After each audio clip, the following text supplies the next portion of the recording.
This podcast contains historical language and content that some listeners may consider offensive.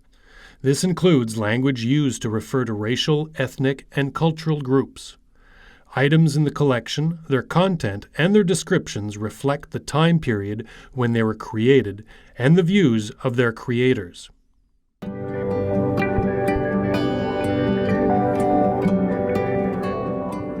Welcome to Discover Library and Archives Canada, your history, your documentary heritage. I'm your host, José Arnold. Join us as we showcase treasures from our vaults, guide you through our many services, and introduce you to the people who acquire, safeguard, and make known Canada's documentary heritage.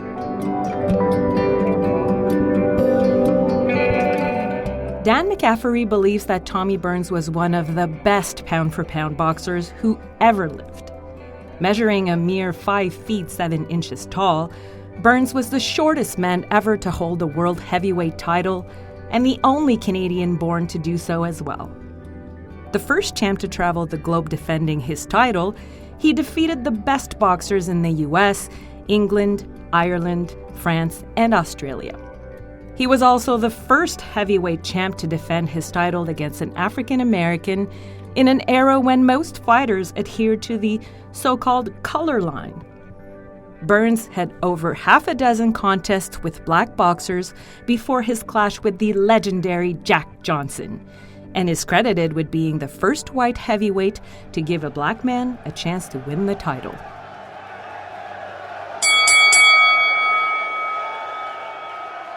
On today's episode, we are in Sarnia, Ontario to chat with author and award-winning journalist Dan McCaffrey. Dan will tell us about Tommy Burns' humble beginnings to his hard-won success, a heroic Canadian who continuously beat the odds to become the champion of the world. I will defend my title against all comers, none barred. By this, I mean white, black, Mexican, Indian, or any other nationality. I propose to be the champion of the world, not the white or the Canadian or the American.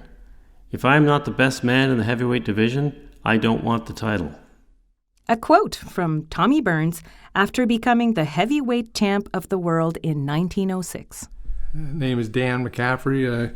Born in Sarnia. I'm 67 years old. I worked for 20 years at the Sarnia Observer daily newspaper, where I was the editor the last 5 years. Before that, Dan published the only book on the Canadian boxer entitled Tommy Burns, Canada's Unknown World Heavyweight Champion. As with his other biographies and books on Canadian history, Dan spent years tracking down his subjects through numerous interviews and contemporary accounts, as well as researching at Library and Archives Canada. We asked Dan how he first became interested in Tommy Burns. I'd never heard of him, and I was a sports writer, and I was a fan of boxing, and I had no idea that Canada had produced a world heavyweight boxing champion. But in 1974, Muhammad Ali came to Sarnia as a guest speaker at a sports celebrity dinner, which was being held for charity. And I asked Ali who his favorite boxer was, and he said Jack Johnson. I'd never heard of Johnson. I looked up his record, found out that he was the first black heavyweight champion and that he had won the title by beating a Canadian named Tommy Burns. Tommy Burns was actually born Noah Brusso. We asked Dan if he could tell us about Noah's early life growing up in Hanover, Ontario. He was born in 1881 in a log cabin. It was a pioneer cabin from the 1850s. It was a little building with 4 rooms. He was one of 13 children, and he was raised in poverty. His father was a cabinet maker, didn't make a lot of money. Tommy often went to bed hungry. It was very tough times. The life expectancy of a Canadian in 1900 was 48 years, and 5 of his 12 siblings died before they reached adulthood. So it was a very tough time for him. He went to school in a little 2-room schoolhouse where the pupil-teacher ratio was 75-1. The discipline was very harsh. The teachers, from necessity, probably had to do it that way. Kids who misbehaved were often locked in the closet. Nowadays, you'd never get away with anything like that.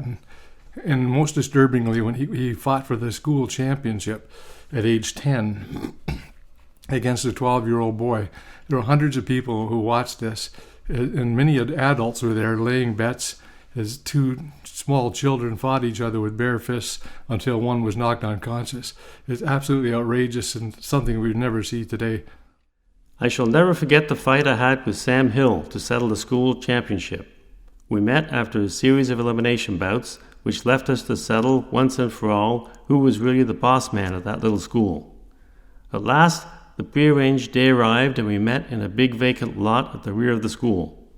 At least 100 children were there, in addition to people from town who wanted to see the fun. The news had leaked out, and Sam was favored in the betting, as he outweighed me and had a slightly longer reach. I figured I was in for plenty of trouble, so I kept away from Sam, boxing, dancing, and skipping around. The crowd surged in and out around us, enjoying the scrap immensely. I finally ran into one of Sam's blows, which floored me. After a good rest, we went at it again, and I knew then that I had his number. His punches had lost their original force, so I began to box freely.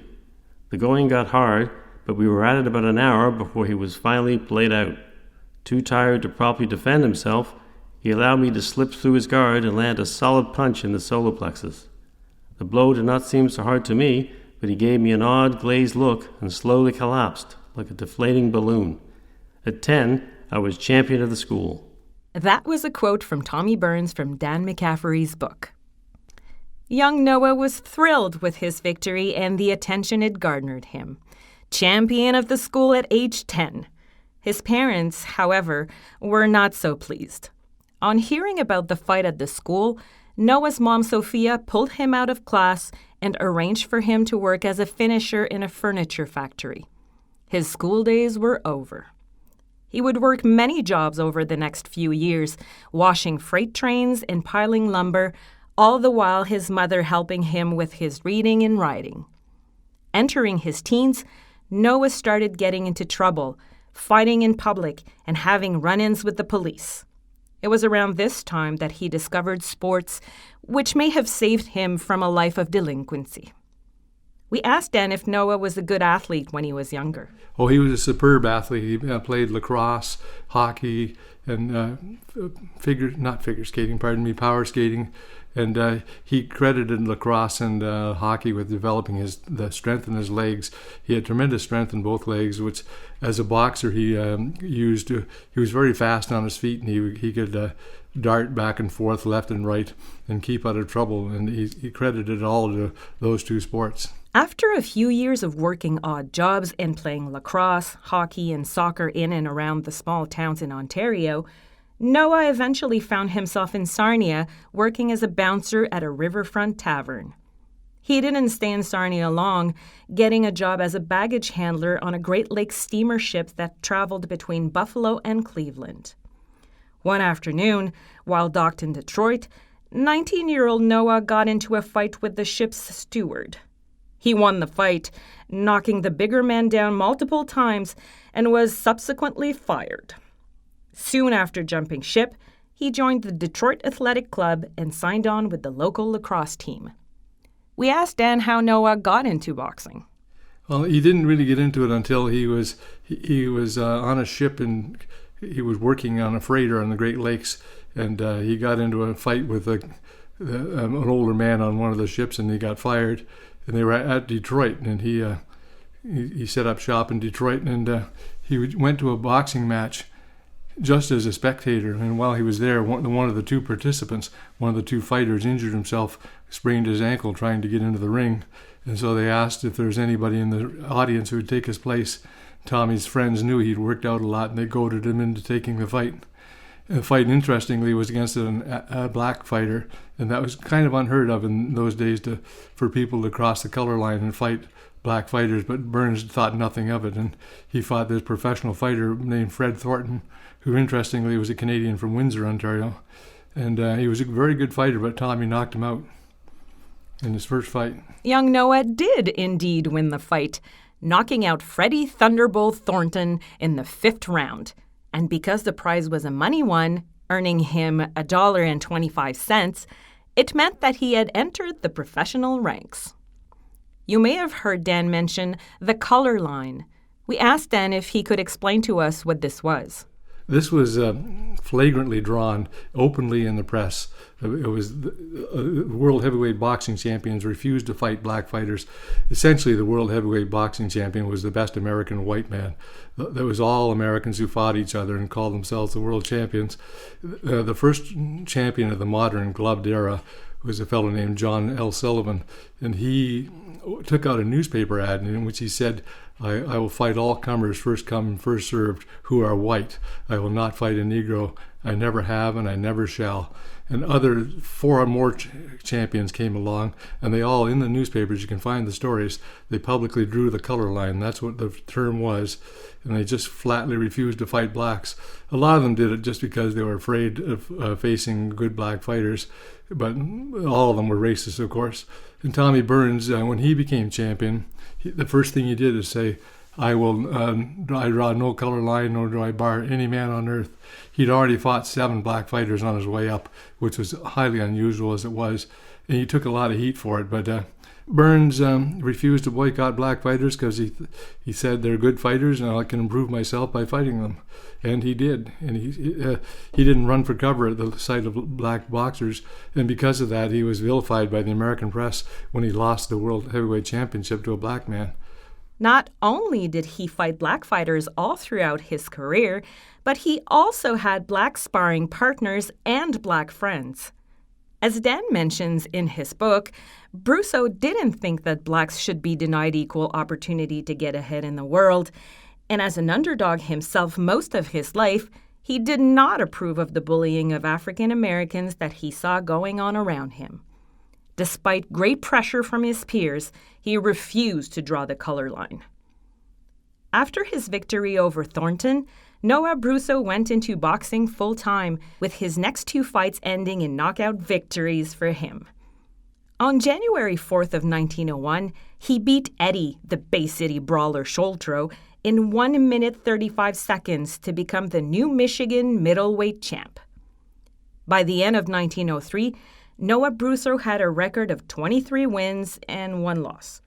The loss coming by way of decision at the hands of a much larger heavyweight fighter named Mike Schreck. Because Schreck was a heavyweight, Brusso didn't lose his Michigan middleweight title. Then, in January of 1904, Noah Brusso becomes Tommy Burns. Dan explains. At that time, he was still going by his real name was actually Noah Brusso, and he had a fight with a fellow named Ben Gorilla O'Grady. They had a lot of colorful nicknames back then. And in the fight, he knocked O'Grady unconscious, and he was in a coma for several days in hospital. And Tommy was arrested and spent time in jail. And when he got out of jail, he decided to get out of Detroit. And he moved to Chicago to fight there, and he changed his name because his mother was appalled by the fact that O'Grady nearly died, and she was really disapproved of him being a prize fighter. So he changed his name to Tommy Burns, thinking he'd hide his profession from her. And of course, that didn't work. As soon as he became famous, the newspapers told everybody, including his mother, that Tommy Burns was actually Noah Brusso. But he moved to Chicago and became a fighter there with a new name. He picked the name Tommy Burns because it was an Irish-sounding name, and people thought Irish fighters were great. And also, it was the name of a popular Canadian jockey of the era, and that's how he became Tommy Burns. Tommy was charged with assault and thrown in jail for knocking Ben Gorilla O'Grady unconscious. The charges were eventually dropped, but Tommy was banned from fighting in Michigan for a year. He made his way to Chicago, and before his 4th fight as Tommy Burns, he was approached and offered money to take part in a fix. He was supposed to take a dive and let a fighter named Tony Capone win in exchange for $1,000.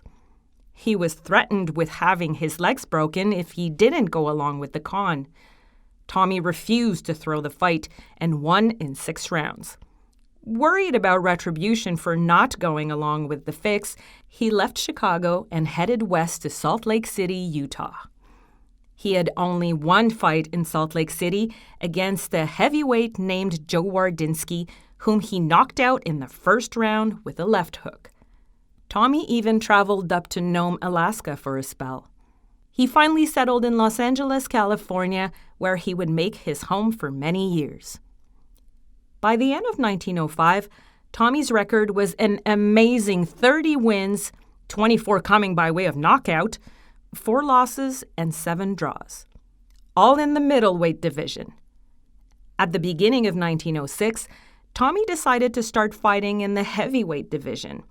We asked Dan why he made this change. He started out as a middleweight, but the weight limit was 158 pounds, and he was having a terrible time getting down to that limit. If on the day of the fight you weighed 159, you couldn't fight. So he practically starved himself for days on end, sometimes going a couple of days in a row without eating. And so when he got into the ring, as he got older, he was having just a dreadful time getting down to 158, and he was weak. And he was losing fights and tying fights, and so he decided he would move up. He should have probably gone up to the light heavyweight division, where the weight limit was 170. But he decided if he's going to go up, he'd go all the way up to heavyweight, which is the glamour division where the money was. And of course, you could be any weight you wanted up there. Problem was, he was only 5'7". He was the shortest heavyweight champion in history, and he was facing guys who are usually a head taller than him and 30, 40 pounds heavier than him. But he pretty well cleaned up the field, and he was a terrific boxer. And once he became stronger, he was able to take on much larger men than him. Tommy's first fight as a heavyweight would come against the reigning heavyweight champ Marvin Hart. 5 inches shorter and 40 pounds lighter than Hart, no one gave 24-year-old Burns much of a chance. The Chicago Journal openly mocked Burns, poking fun at his small-town Canadian roots, declaring he was from Muskrat Falls, Canada. Boxing reporter George Seiler wrote, "The coming battle is not causing the interest that a battle of its importance should, presumably because Burns is not considered classy enough to take part in a championship battle. The champion will have a decided advantage over Burns in height, weight, and reach, and there's no doubt he will have it on Burns in science. With all these advantages, to which should be added hitting power, there is no reason why he should not knock out his smaller opponent within 10 rounds. This will be Tommy Burns's first heavyweight battle, and although he might have improved his skill and weight, he still seems far outclassed." The match took place on February 23, 1906 in Los Angeles. Burns was a 2-1 underdog. It was a scheduled 20-round fight that went the distance, with 4,000 fans in attendance. Here's reporter Stanley Weston on the fight. At the opening bell, Hart rushed across the ring to make short work of Burns. Burns, much faster, easily avoided the rushes and peppered long lefts into Hart's face. Burns kept Hart broiling throughout the fight by taunting him. In the 5th, he closed Hart's right eye. From then on, Burns danced in the direction of Hart's blind eye and belted the so-called champion at will. Another reporter from the San Francisco Call. From start to finish, with the possible exception of the 10th and 12th rounds, when Hart had a small advantage, Burns outfought the bigger man, outgeneraled him, and beat him at every point in the game of boxing. At times, Burns, although greatly handicapped in weight and height, made Hart look like a novice. In the opening round, Burns was nervous and lacked confidence. After this, however, he quickly sized Hart up and began a systematic attack on his face and body with straight lefts. In the 3rd round, he started the blood flowing from Hart's nose and kept it running in almost every round thereafter. In the 5th, Burns cut Hart over the right eye, and in the following rounds battered the optic until it was closed. The left eye was also badly marked. Hart's face presented a bloody sight practically throughout the fight. Hart failed to show any sort of championship form. At boxing, he stood no show with Burns, and at infighting, his superior strength failed to offset the clever smaller man's generalship. Hart's persistent attempts to rough it in the clinches earned the disapproval of the crowd, which appeared to be with Burns almost to a man. Burns' style of attack was to shoot his left to the face or the body and step inside of Hart's swings, allowing them to go around his neck or ducking them entirely. Hart simply could not land on Burns, and toward the latter part of the fight tried hard to rough it and wear Burns out by using his weight in the clinches. The fight was tiresome, one round being much like the preceding and following ones. In the 14th, Burns appeared to have a chance to knock Hart out. He caught the bigger man a right and left on the jaw. That sent him staggering for a moment. Quickly seizing his advantage, Burns hammered Hart about the face and head until he forced him to cover up and give ground. The crowd went wild with enthusiasm for Burns's effective work. In the last few rounds, seeing the tide of battle going against him, Hart, urged by his chief second, Tommy Ryan, tried desperately to corner his quick-witted opponent and administer a knockout. Every attempt failed, however, and every round increased Burns's lead. The fight was over, and the referee made his decision. He raised Tommy's arm in the air, declaring him the winner. For the first and only time, a Canadian held the World Heavyweight Championship. Immediately after the fight, a reporter asked him if he would draw the color line. We asked Dan what Tommy Burns replied. When Tommy won the title, the first thing he said is, quote, "I will defend my title against all comers, none barred. By this I mean white, black, Mexican, Indian, or any other nationality. I propose to be the champion of the world, not the white or the Canadian or the American. If I am not the best man in the heavyweight division, I don't want the title." And that was reported in the newspapers, and you can find it on microfilm. That's the first thing he said. After gaining the title, Tommy's first two title defenses happened on the same night. On March 28th of 1906, he fought both Jim O'Brien and Jim Walker, knocking out both men in the first rounds. The wins did not impress the media and fans, saying that the boxers were not viewed as real contenders. Tommy then beat four more men over 5 fights, defeating Jack O'Brien twice, Jim Flynn, Joe Grimm, and the Australian heavyweight champ Bill Squires, all men much taller and larger than himself. The Burns-Squires fight took place July 4th of 1907 in San Francisco. It only lasted 2 minutes and 8 seconds, with Squires being knocked out in the first round. What was Tommy's secret? How was he able to beat opponents so much bigger than him? Dan gives us some insight. Mainly because he was very fast. They were a lot of them were very crude boxers who knew nothing about anything except charging ahead and taking wild swings, big, powerful swings, which Tommy easily ducked. He'd get in close, and he was very good at infighting. He had a great uppercut, and he was a man who studied boxing, and he considered it a science. And he just outclassed them, and he also taunted his opponents unmercifully. He was always insulting them in the ring and goading them. He did it to get them off their game, to get them angry. And he said, if a man loses his head, he'll lose the fight. And he was also he was a short man at 5'7", and he would crouch low, and he'd keep his gloves up near his face and looking out over them in a peekaboo style. And he was a difficult target to hit because he was small. Another secret to him, if you look at his pictures, he had incredibly long arms. He looks like an orangutan. They go almost down to his knees. He had this tremendously long reach, and other opponents would think they were out of range of him, and suddenly they get smacked in the face because he had this long reach. And as I say, he was very nimble, he's fast on his feet, and they weren't. These are big, straight-ahead boxers who had fought in lumber camps and had fought in the streets, and they'd never really studied the art of boxing. They were just big he-men. We asked Dan how Tommy's life changed after he became the champ. Well, he became rich, for one thing, and he became world famous. He immediately decided he wanted to collect the championship belts of other fighters. He defended his title against Philadelphia Jack O'Brien, who was the world light heavyweight champion. Interestingly, O'Brien was bigger than Tommy Burns, although he was the light heavyweight champion. And after he defeated him, then he went on a world tour to collect the belts of the champions of every boxer in every country where boxing was legal.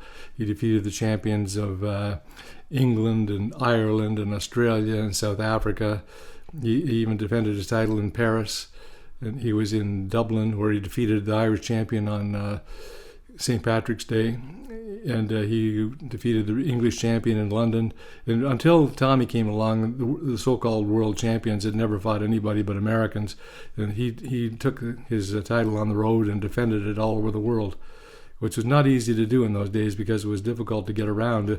There was only 200 miles of paved roads in the United States, and there was no cars or to speak of, and there was no airplanes, so you had to travel by rail, and the trains were slow. But Tommy, before he became champion, he even went up to Alaska where he fought in a saloon against a local legend named Klondike Mike Mahoney. So he was from everywhere, from Sydney, Australia to Alaska. He was in all over Europe, and so he was a true world heavyweight champion. Tommy did indeed go all over the world for fights, battling Europe's top men for their titles, none giving him much chance even though he was the heavyweight champ. He seemed to be the underdog at every turn. Tommy's first fight overseas came in December of 1907 at the Posh National Sporting Club in London, England. The English fans didn't think much of Tommy and his diminutive size, convinced that their English champ, James "Gunner" Moyer, could easily beat him and become the next world heavyweight champ. Burns knew he wasn't being taken seriously as the champ.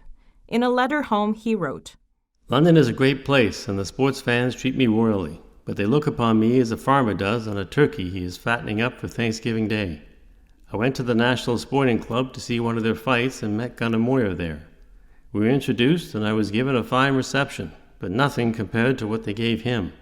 They almost tore down the house when he stepped up to the ropes. While I was waiting to be introduced, I heard remarks from all sides of the ring. Some of them were saying that I was too small. Others laughed at the size of me compared with Moyer, and others said, 'Poor fellow, wait till the gunner gets him.' Moyer is a big fellow, weighing I would say 200 pounds, and is about 3 inches taller than I am. He is a big favorite over here, and I think they will bet the Bank of England on him in this fight."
After his victory over Moyer, Tommy decided to stay in London, racking up wins against Jack Palmer and Irish champ Jem Roche, whom he defeated in 1 minute and 28 seconds into the fight, making it the fastest knockout in a World Heavyweight Championship bout.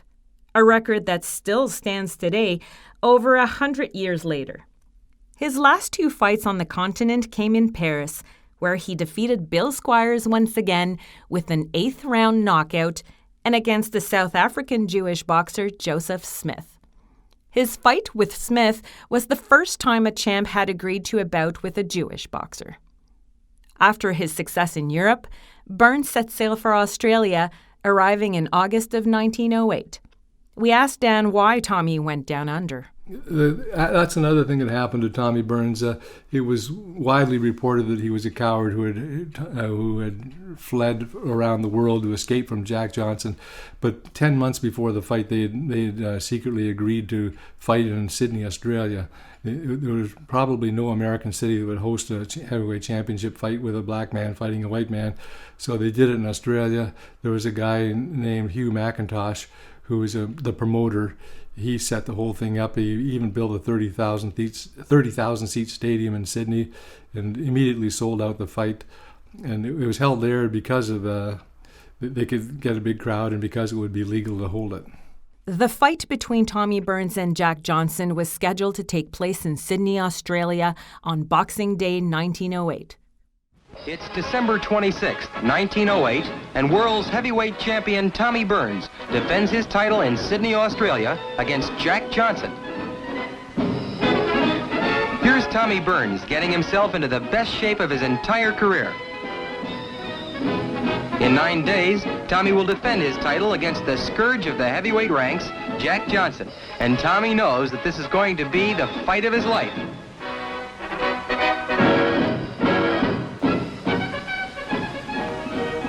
Johnson is training 17 miles away at Rushcutters Bay.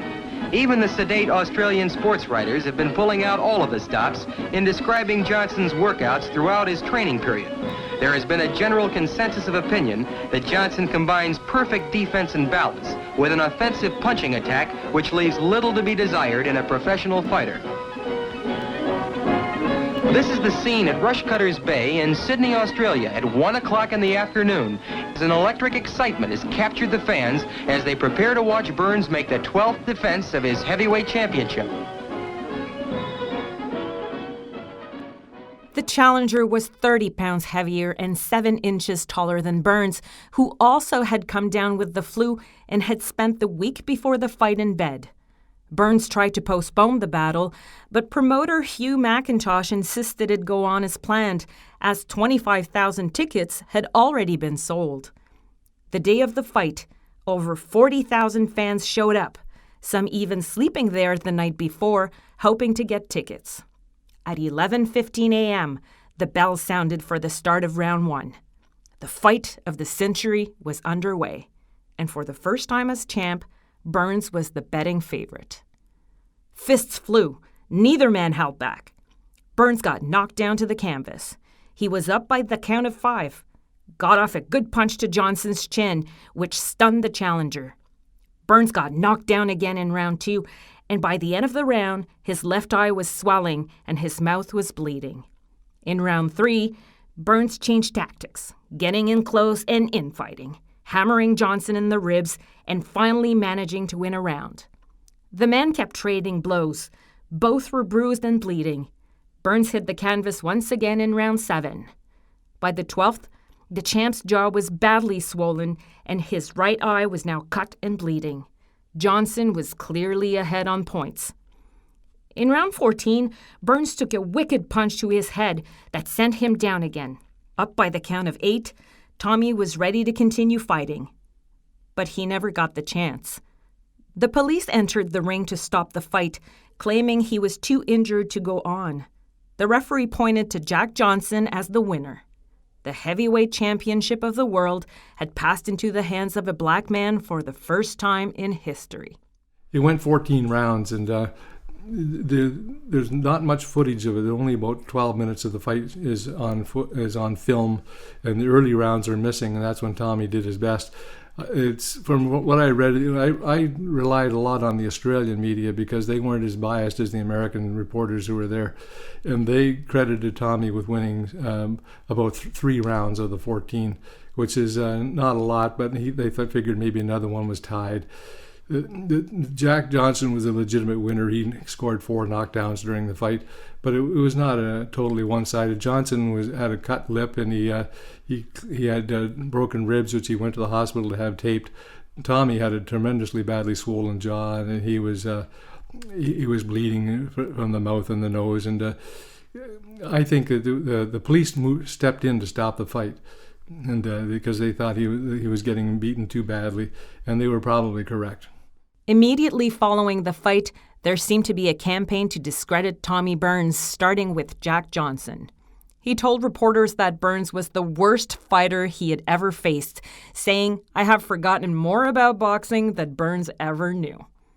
This was an interesting comment coming from Johnson, who had to spend a week in hospital after the fight for broken ribs and other injuries. The press and former heavyweight champs also got involved in tarnishing Burns' reputation. We asked Dan why this happened. What happened was when he agreed to fight Jack Johnson, there was widespread condemnation in the American press about this, and the American former champions all blasted him, saying he shouldn't be putting the championship at risk, as they termed it. And when he lost the title to Jack Johnson, the New York Times said in the front page editorial, there's a need to do something about this at once. So even the very prestigious publications were ranting and raving about how terrible it was that a black person should be the champion of the world. And one of the ways they decided to discredit Jack Johnson was to discredit the man Johnson had beaten. The argument being that if Johnson wasn't very good, the man he beat for the title must be even worse. And this was it was described as the actual fight itself is totally one-sided, which is nonsense. And Tommy lasted 14 rounds. Johnson was clearly the better fighter and deserved to win the title, but it was not as one-sided as it was said to be at the time. It was easy to lie those days because there was no television, and if you weren't at the fight, which was held in Australia, you had no idea what went on. You had to trust the reporter who was writing about it. And one of the worst was Jack London, the famous novelist, he painted a picture of Tommy as the biggest loser in history. And it was accepted, and down through the years, he was vilified for having fought a black man and losing the title to a black man. And he was generally listed as the worst heavyweight champion in history, which is frankly preposterous because he'd beaten Marvin Hart, who must have been better than him. I did a study of all the heavyweight champions up to the year 2000, and my opinion is, looking at his record and theirs, he was about the middle of the pack. And for a little guy, that's pretty impressive. He was better than about 17 of the heavyweight champions in history. How many heavyweight champs have there been? I counted 35. Nowadays, it's impossible to say because there's 4 different governing bodies, and it's ridiculous. At any one time, you can have 3 or 4 heavyweight champions. But there's something called the lineal championship, the man who beat the man from John L. Sullivan's time right up until now, and I believe there's 35 of them. Burns' reign as heavyweight champion lasted for 2 years, 10 months, and 3 days. This 14 consecutive successful title defenses is the 4th highest total in heavyweight history. We asked Dan what life was like for Burns after the loss. After that, he was emotionally crushed because the title had meant everything to him, and he was humiliated in the newspapers, and he tried fighting from time to time. But I think in the next, that was 1908. The next 12 years, he fought 7 times, so he didn't really do well. He had a lot of money, so he was okay financially until 1929 when the stock market crash started the Great Depression, and he lost most of his money. A lot of people committed suicide in that sort of position, but Tommy just picked himself up and took any job he could find, including a security guard in Seattle, Washington. He became a minister of religion where he went around preaching about love, and he even went to a black Baptist church in Oakland where he heavily praised Jack Johnson and that Johnson was a terrific fighter who deserved to win the fight. And He came back to Canada in 1955 just to visit a friend, and he died of a heart attack there, and he's buried in Vancouver. What is his reputation now that over 100 years have passed? Did he ever gain respect? Well, in a few books, there'd be the odd laudatory comment, but there really was nothing until my book came along. And I have noticed in boxing forums and on the internet and internet blogs that his reputation does seem to be restored, and it is accepted that he was a much better fighter than he was believed to be back in 1908. So he has been restored somewhat, although of course boxing itself is a dying sport, and probably for the best. I mean, it's outrageous knowing what we know now about blows to the head and concussions. It's a sport that's time has passed, and so I just like to think of him as a great athlete and a trailblazer who he broke the color line in major league sports, and he also demanded big money for athletes. He's the first guy to get. He made $30,000 for his fight in Sydney against Jack Johnson, and that was back when people were making $3,000 or $4,000 a year. So it was he got big money for athletes. He changed training methods. He broke the color line. He was a very important athlete. Being an important boxer, I don't think matters much anymore, but he was a very influential and important athlete. Burns has since been posthumously inducted into the Canadian Boxing Hall of Fame, the Canadian Sports Hall of Fame, the International Boxing Hall of Fame, and in 2012, the Ontario Sports Hall of Fame. In 1908, just before he lost the title, Burns published a book entitled Scientific Boxing and Self-Defense. This rare book includes details on the scientific basis of boxing, ring strategy and tactics, proper diet, and conditioning. Burns also writes about his childhood and how he got his start in boxing, as well as commenting on certain opponents he faced over the years. LAC also holds Tommy Burns' war record. That's right. In 1914, Burns, at the age of 33, volunteered in the Canadian Army. Although he never saw combat, he was given the rank of Sergeant Major and made a physical fitness instructor. For 4 years, Burns helped train Canadian soldiers for the physical demands the war in Europe would demand of them. To view Tommy's war record, go to the related links section on the podcast page. There, you'll see a link to his 42-page military record. You could also find it using LAC's collection search tool by typing in Noah Brusso. LAC recently digitized 2 films from its collection showing Tommy Burns in action that are now available to watch online. They are silent films of 2 of his famous fights. The first is his November 1906 fight against Philadelphia Jack O'Brien in Los Angeles. The hour-long film shows the news coverage of the match, plus the complete 10 rounds and the aftermath. The second is a shorter 2-minute clip of his 1907 fight against Australian Bill Squires at Ocean View, California. In both films, Tommy successfully defends his heavyweight title. You can view these films by following the links in the related resources. Tommy Burns ended his career with a record of 48 wins, 5 losses, 9 draws, and 1 no decision. He also holds numerous records still to this day, over 100 years after his reign as champ ended. Dan tells us about them. Tommy actually has 4 records. He's the only heavyweight champion to fight 2 boxers in one night. At 5'7", he's the shortest in history. He has the fastest knockout in history of a champion defending his title when he took out the Irish champion in 1 minute and 28 seconds. And he also has he had the record of 8 consecutive knockouts by a champion defending his title. Larry Holmes in the late 20th century tied that record, and he chortled, "I'm going to make Tommy Burns famous," because he was going to break the record and Tommy would get mentioned in the newspapers. But Larry Holmes failed to do it, and Tommy shares that record with Holmes. So he has 4 records 100 years after he stopped fighting. No, if he'd been an American, he'd be celebrated as the little guy who constantly found a way to win in big upsets. He's the real-life Rocky Balboa, and he would also be celebrated for giving black people a chance to fight and for setting all these records against what appeared to be impossible odds. But Canada has always been reluctant to celebrate its heroes, and this is one of the more shameful examples of that.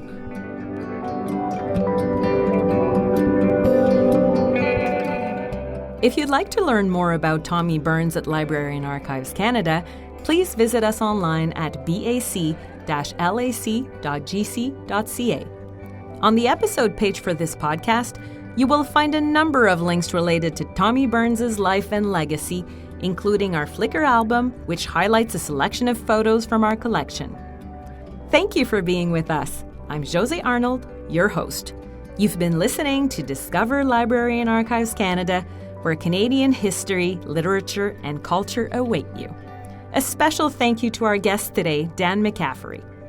Special thanks also to Isabelle Larocque, Normand Laplante, Théo Martin, and Steve Moore for their contributions to this episode. This episode was produced and engineered by David Knox. If you like this episode, you are invited to subscribe to the podcast. You can do it through the RSS feed located on our website, Apple Podcasts, or wherever else you get your podcasts.